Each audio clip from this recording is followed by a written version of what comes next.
Xitoylar faxrli deb maqtanishadigan dunyodagi 7 cho'ng imoratning biri bo'lgan eng uzun qabristonlik Sadichin sepili nima uchun qurilgan?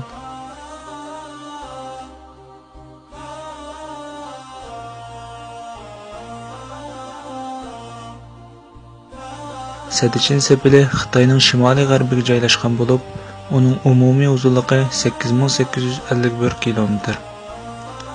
Dunyodagi 7 cho'ng imoratning biri hisoblanadi.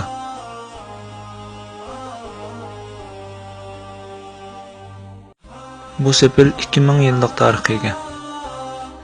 Yana buning dunyodagi eng uzun qabri deb nomi bor. Chunki bu sepilni selishga qatnashgan har 10 odamning 3i o'lgan va shu sepilga dafn qilingan.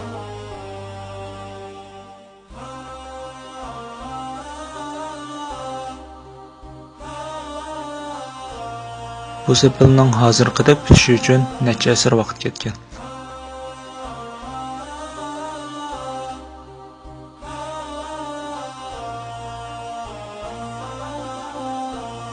Sepil selishga qatnashganlarning soni 200 mingdan ortiq bo'lib, ba'zi rivoyatlarda 800 ming, ba'zilarida 2 million deyilgan.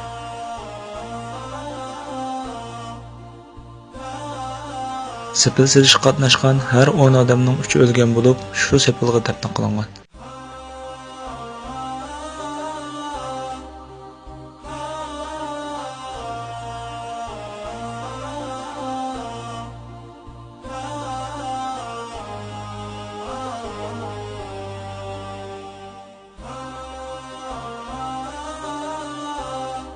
Sadichin sepilining dastlabki qurilishi milodiydan 5 asr burungi Yanjovching qatorliq 3 bagliklar davrida Hunlarning hujumidan saqlanish uchun o'z territoriyasining shimoliy chegarasiga sepil selish bilan boshlangan.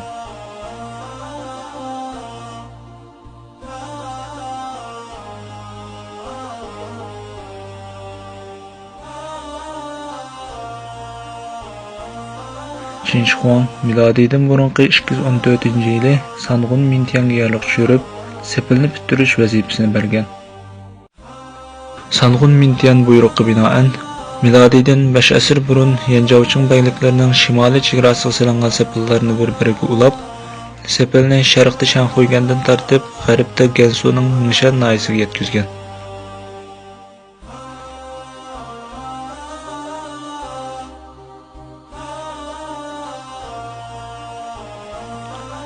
Sepilning egizligi 7,5 metr. Har 500 metrda kuzatish munori bor bo'lib, u munorning egizligi 12 metr. Bu sepil to'pa, qizil xish va sementdan solingan.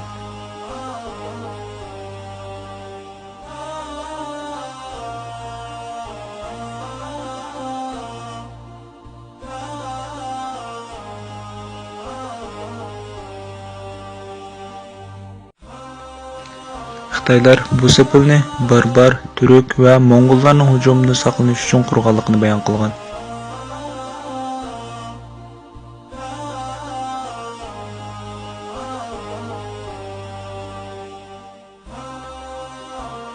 Ba'zi afsonalarda Xitoylarni har yili kelib qirg'in qilib bulab ketadigan, qon ichib odam go'shi yeydigan dushmanlaridan mudofialanish uchun qurilganligi bayon qilingan.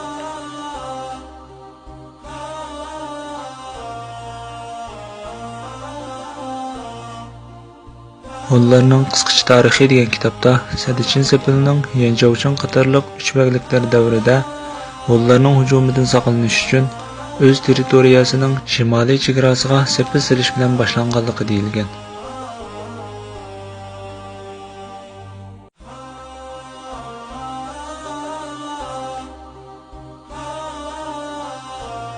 Xitoylarning bu sepilni kimdan qo'rqib salganligi va yoki nima uchun salganligi bu muhim emas. Muhimi u sepilni o'z davlatining chegarasiga salganligi. Ya'ni bizning vatanimiz Sharq Turkiston bu sepilning sirtida.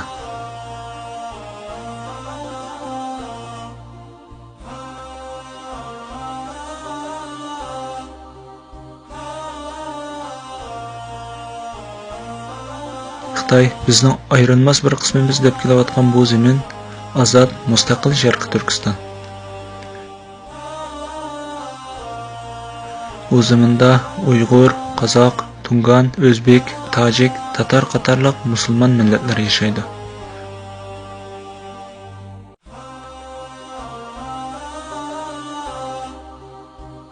Bu zaminning egisi ana shu musulmonlar.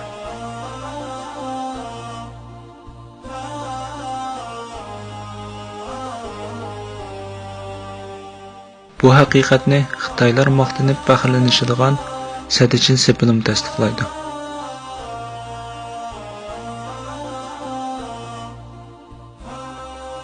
Xitoylar bu sepilni Xitoy xalqining emgakchan, farosatlik, qobiliyatli xalq ekanligini isbotlaydi deb maqtanishadi. To'g'ri, bu sepil ko'p narsalarni isbotlab turadi. Bu sepil Xitoy xalqining ishchan, farosatlik, qo'rqinchoq millat ekanligini isbotlagandan sirt, Sharqi Turkistonning Xitoylarning zamini emas, mustaqil zamin ekanligini isbotlab turadi. Bu sepil Sharqi Turkistonning Xitoylarning ayrilmas bir qismi emas, tarixiy dushmani ekanligini isbotlab turadi. Bu sepil bizning ajdodlarimizning duttorchi yoki usulchi emas, balki jangovar chavandoz ekanligini isbotlab turadi.